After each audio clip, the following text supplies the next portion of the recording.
নিরাপত্তা শঙ্কায় থাকা ২০ জন রাজনৈতিক ব্যক্তিকে গানম্যান দেওয়ার সিদ্ধান্ত নিয়েছে অন্তর্বর্তী সরকার।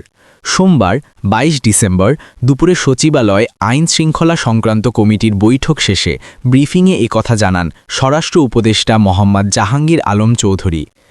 ২০ জনের এই তালিকায় গণ অধিকার পরিষদের সভাপতি নুরুল হক নূরের নাম থাকলেও সরকারের দেওয়া গানম্যান প্রত্যাখ্যান করেছেন নুরুল হক নূর। আজ সোমবার ঢাকা বিশ্ববিদ্যালয়ের কেন্দ্রীয় ছাত্র সংসদ ভবনের সামনে ডাকসু হামলার ৬ বছর উপলক্ষে এক প্রতিবাদ সভায় যোগ দিয়ে নুরুল হক নূর একথা বলেন। তিনি বলেন, যেই সরকারের আইন শৃঙ্খলা বাহিনী জনসমক্ষে পোশাক পরিহিত অবস্থায় নিজ কার্যালয়ের সামনে হামলা করেছে, সেই হামলাকারীদের বিচার না হওয়া পর্যন্ত সরকারের দেওয়া গানম্যান আমি প্রত্যাখ্যান করছি।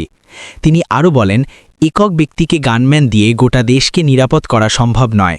জনগণের নিরাপত্তায় প্রশাসন ও আইন শৃঙ্খলা বাহিনীকে ঢেলে সাজাতে হবে। শুধু নির্বাচনের প্রার্থীদের নিরাপত্তা দিয়ে পরিস্থিতি স্বাভাবিক করা সম্ভব নয়।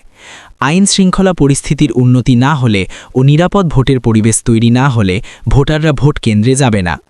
পুলিশ ও সেনাবাহিনীর দুর্বৃত্তরা পোশাক পরিহিত অবস্থায় চলতি বছরের ২৯শে আগস্ট জনসমক্ষে হামলা চালিয়েছিল উল্লেখ করে নূর বলেন, ৩০ কার্য দিবসের মধ্যে এই হামলার ঘটনা তদন্ত প্রতিবেদন প্রকাশ করতে চলতি বছরের ৪ সেপ্টেম্বর বিচার বিভাগীয় কমিটি গঠন করে প্রজ্ঞাপন জারি করা হলেও এখনও পর্যন্ত এই হামলায় জড়িতদের চিহ্নিত ও বিচার করা হয়নি।